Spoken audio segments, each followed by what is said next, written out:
Today, we're going to talk about diabetes burnout, this sort of always elephant in the room topic of mental health and T1D. You're doing the job of two organs, your brain and your pancreas. Like, this is an impossible mission. Insulin is one of the only medications prescribed in the world, as far as I know, where there's no dose on it. Like, you go to a pharmacy and you pick it up and it's like, well, here's your vial of insulin. Good luck.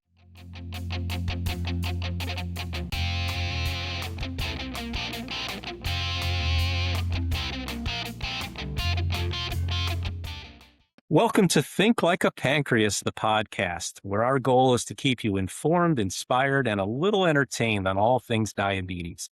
The information contained in this program is based on the experience and opinions of the Integrated Diabetes Services clinical team. Please discuss any changes to your treatment plan with your personal healthcare provider before implementing. How do you prevent yourself from getting to the point where you are burnt out? Well, it's a simple answer. You do get burnt out. You can't exactly.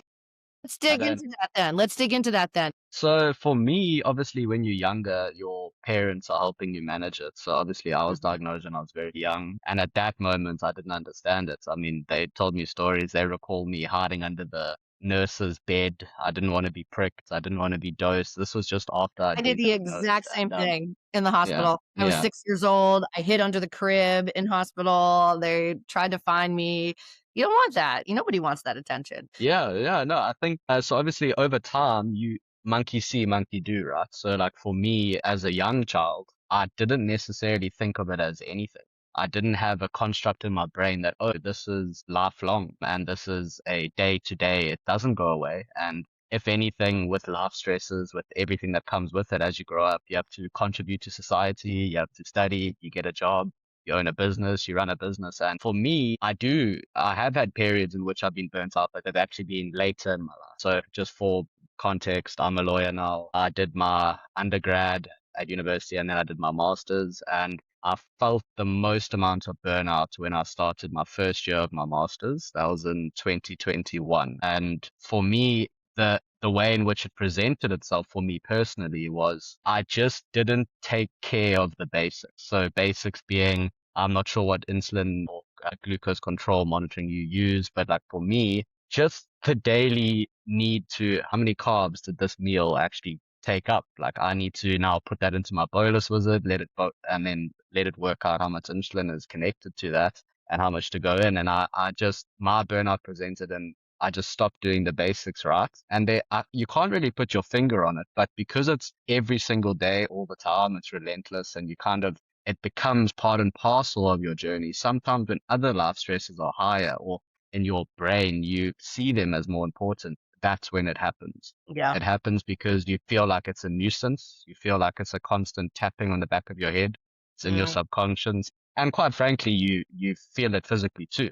But to handle it, it's to recognize the fact that I'm just not doing the basics right. And then you have to look at why you aren't doing that. Is there something in particular? I remember for me in 2021, it was just that I was lecturing on the side while doing my master's as well. And for me, I just had so many other things contributing to my life and to my stresses, to anxiety, that I just stopped doing the basics. And that's what my burnout kind of felt like. And I mean, it comes in waves, but for me, the best way to deal with it is very important for me personally, is having a good specialist.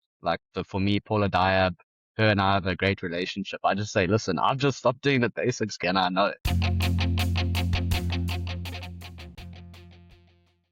It's a very invisible problem in diabetes, is this burden of constantly having diabetes, constantly having to fight for your care, your needs, with patients, with clinicians, in terms of your family, in terms of the people around you, within the healthcare system. So yeah, we just wanted to put some ideas on the table today and have a discussion around it and see if we can come up with some solutions and make it a little bit less of a burden for people. When I think about living with as a person that lives with diabetes, I've had type 1 for 25 years this summer, or this past June. This was one of the hardest parts for me being diagnosed with type 1 as an adult, is I was not used to having to advocate for myself in that way, let alone educating or like everybody knows what diabetes is, but it really felt like, how does nobody know what, when diabetes got thrust into my life, it felt like nobody knew anything about what I was dealing with. And I could definitely tell that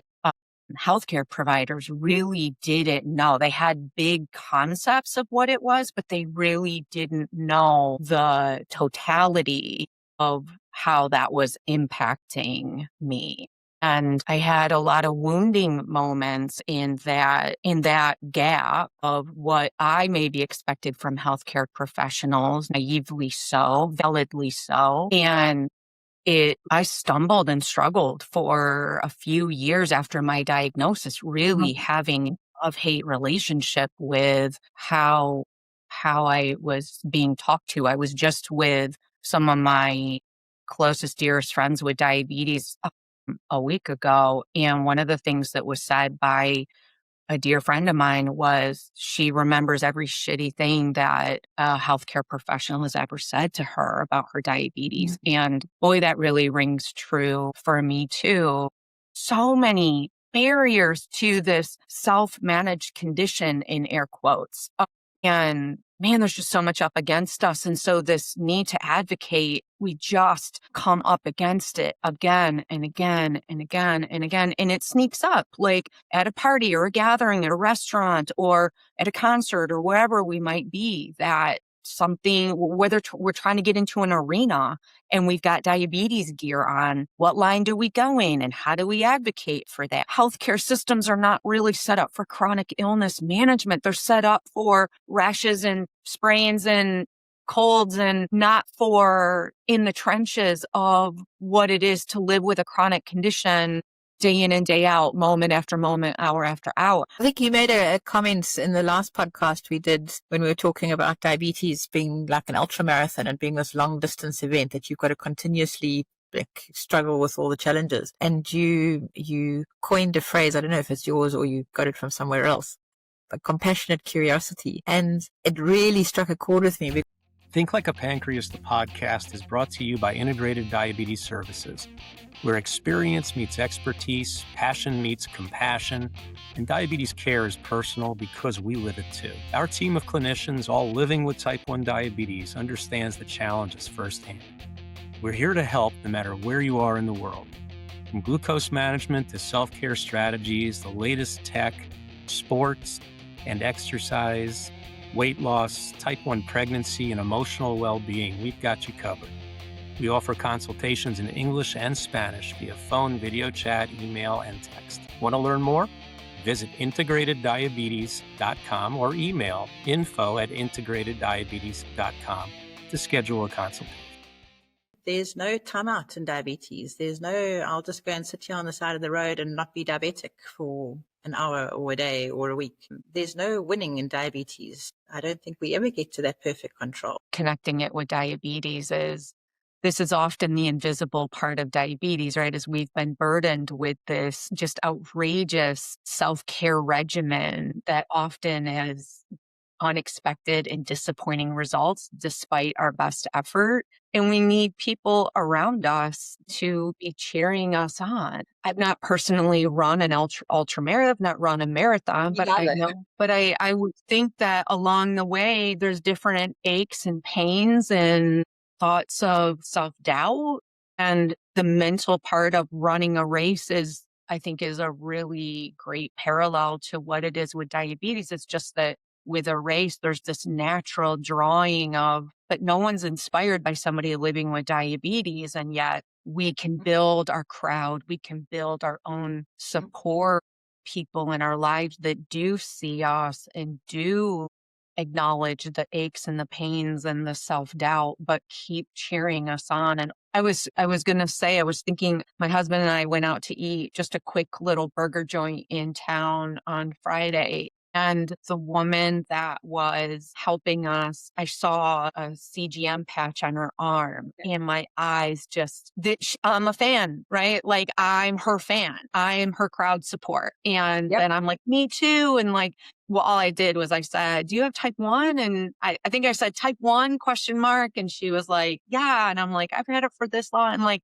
this little, like, I see your gear and I see your device. And I've had diabetes on my wedding day. I had diabetes on my honeymoon. I had diabetes at funerals when I lost a parent. Like, I've had diabetes when I was rupturing an appendix. And like, I had diabetes on my best and my worst days, and then everything in between. My blood sugars were an indicator letting me know that my body was fighting a huge infection. And so it wasn't that I was failing, it's that my body was communicating to me some really important information. And then I actually reached out to one of my dear friends who's a diabetes educator from the hospital and said, how do I target this? What do I do to change my settings while I'm dealing with this? And so that was my crowd, right? I reached out to somebody in my support system that I could text, right? And on a Sunday, like I don't have that access to my healthcare provider. Diabetes happens on a Sunday too. It happens on a Sunday right? And so it wasn't anything that I was doing wrong. It was that my body was communicating something to me. And I had to manage that too. Really heroic. Living with diabetes is heroic. It absolutely is. But I mean, how important is that message to say to people when your sugars are not perfect like you want them to be? Maybe just take a step back and look, what is actually going on? Like, am I getting a big infection? Is it stress that's causing the sugars to go up? Is there a problem with my pump? Is there a problem with my insulin pen? And just start sort of logically going through all those things. Passionate curiosity towards Absolutely. ourselves can give us, if we can take the judgment out and just be curious about what's happening and compassionate about, well, this is not like, man, that just frees us up to keep running, keep pace, right? Expecting us to do it perfectly or expecting diabetes to, it's just not life. What a lot of people with diabetes sometimes try and do is they try and do everything themselves. And how can I fix it yesterday? There's no fixing it yesterday. There's learning on a daily basis and getting that crowd around you and working through the hard times together and just keep chipping it away at it, as you said. It is unlike anything else on this. I just want to read to you something that I wrote in that article, and just listening to you now, it really just struck a chord with me. So I said, think of the 400 million people worldwide living with diabetes and the 650 plus million people living with obesity in the world or pre-diabetes. And I said, they too are endurance athletes. Their race is not televised. They don't have water tables on the side to help them all the time, but they wake up every day and just keep going. And I said, let us honor their journey with the same admiration that we give to those who cross the finish line of the Comrades Marathon, because managing a lifelong condition with courage, commitment, and self-compassion is actually the ultimate ultramarathon. And I think that's exactly what you were just saying. It's an invisible race that we're running. And I think it's so important for people to just remember it's not a one-size-fits-all. There is no finish line that you're going to cross and someone's going to give you a gold medal at the end of it. You've got to pace yourself. The race isn't ending tomorrow, and you've got to gather that support around you and choose your team and use your team to the best of your ability. When I think about compassionate curiosity, I use it a lot for my clients that are beating themselves up for whatever they're struggling with, that like, "God, why am I dealing with it? Why do I do it?" Like, and instead to shift it. I love how you're talking about it as a healthcare professional and how to use that in that way. And I think removing the judgment out of it for ourselves and instead thinking about it like, I wonder what this is about for me. Like, I wonder why I'm feeling so discouraged or fatigued and what that does is it just opens it up so that we're in better relationship with ourselves. And then that's going to foster that communication that we can go in advocate in all these different arenas and say, it's like we've made peace with ourselves a little bit, that we understand ourselves, that there's a lot that goes into life, period. Now we'll tack on a self-managed, chronic illness like type 1 diabetes, which is it's just on a whole other level. And we often make it look so invisible. It's like, how do we befriend ourselves in that way? Take that picture off so that it eases our communication with ourselves, with family members, with friends, with the systems, with the providers. I love how you're talking for healthcare providers, but really for ourselves too. Yeah. It's extraordinary what we do, even though it's so easy to look at all of the mistakes or outside of range or missed this or that. Like it Takes me out of range for a bit. Extraordinary what we do to be a pancreas. And this is the mindset shift. Like, we're incredible. We just have to own it ourselves. And so acknowledge it. Just advocating for yourself when you go and see the doctor, and being upfront with the doctor and just saying, listen, the last month has been terrible. I haven't done what I know I need to do, and I know I need to get back on track. I'm dealing with a couple of falls at the moment, and, I'll get there. I just need a little bit of compassion and time to get there. Find your tribe, find your people, and integrated diabetes services is a great way to find people that understand this, that are educating themselves, that do, that this is their specialty. There's a wealth of resources there, whether it's meeting with a clinician or tapping into some of the other educational programs of people that live with diabetes. Empower yourself. Go build your support system. Burnout is sort of the gatekeeper or gateway towards, things like depression or severe anxiety, avoidance of things like insulin administration, which we know is critical for managing diabetes. And if we don't recognize burnout as that sort of first step, is where it starts to go south, and without all of that lack of support. I'm not somebody that believes that to be a well-functioning human being, a healthy diabetic, that you have to be spot on every day. You have to learn to give yourself a bit of grace. So if you are having a bad day, you say, okay, what are the basics? The basics are, I need to inject myself, or I need to do a bolus visit on my insulin pump, whatever you're using to administer insulin. Mm-hmm. And you need to step back and say, the basics are, I need insulin to break down food for energy. Now, that is love that perspective, because I think so much of the time we now have, and it sounds like you do too, we now have the ability to fine tune our management down to like the 0.005, increments, whether it's a basal rate, whatever the strategy is that you're using, whether it is the, DIY looping system, a basal rate or a temporary basal rate or automated insulin delivery, you want to change a target.